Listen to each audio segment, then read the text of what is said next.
So for today's video, ito yung naging ganap namin last week after Sunday service. Yes, ito yung mga araw na nilulook forward talaga namin. So dinala ko na talaga sila dito sa Cup Noodles Museum sa Yokohama. Actually, dalawa yung Cup Noodles Museum dito. Isa sa Osaka and isa sa Yokohama.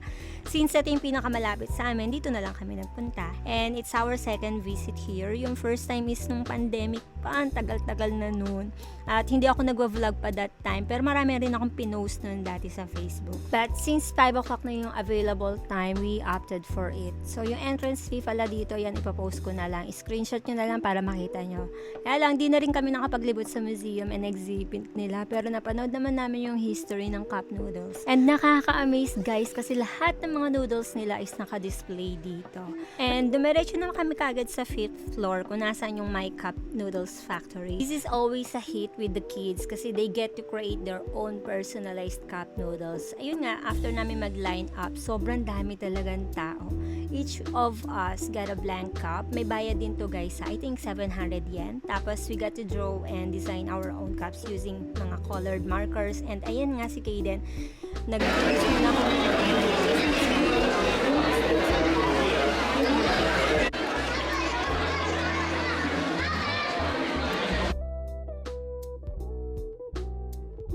Then, the staff assisted us kung saan kami pwedeng pumwesto. And ayan na nga, diba, hawak namin yung mga cups namin. Actually, di ko talaga alam kung ano ilalagay ko dito. Kung ano gawin ko, wala akong idea.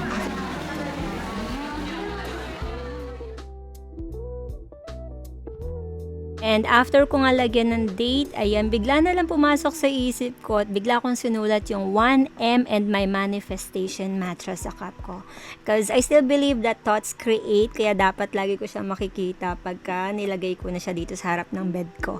Para mag-manifest talaga siya kagad. So, ayan yung ginawa ko. 1M, followers, then healthy relationship and abundance. O, diba?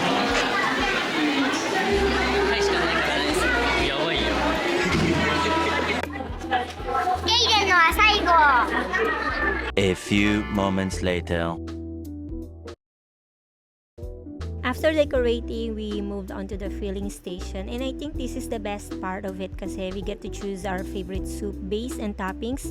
And they have 4 base soup like chili tomato, regular, seafood, and curry. And 12 toppings to choose from. Yung egg nila, to chicken, to shrimp, and even some veggies. Meron din silang, ayan o, ang cute diba, si Yoko. So, ayan ang aking noodle. After choosing our ingredients, we spin the handle so that we could assist the process of covering the noodles with a cup.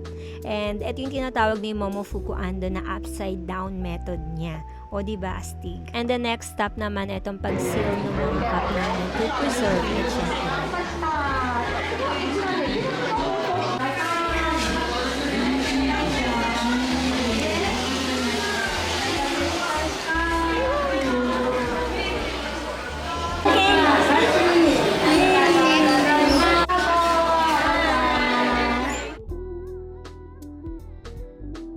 After sealing and everything, let's go to the final step. Ito na yung pagpapackage namin ng noodles with the air cushion bag. Ayan, sobrang proud namin ni Kaden dyan. At tuwan-tuwa kami kasi meron na ulit kaming cup noodles. Actually, ang dami kong realization sa buhay ni Momofuku Ando.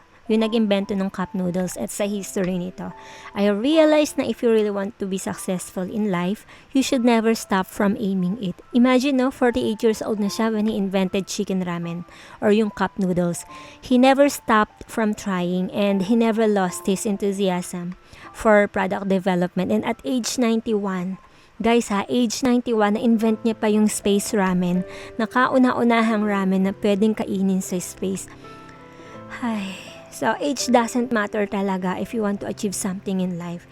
Di basehan ng edad mo. Kung sa tingin mo late ka na maka-experience sa mga pangarap mo, it's okay. What's not okay is pakinggan mo ang mga sasabihin ng mga tao sa'yo. At doon mo binabase sa norms lang. Sounds cliche, pero as long as we're here on earth, gawin na natin kung ano yung gusto natin gawin. So, yun lang. Bye!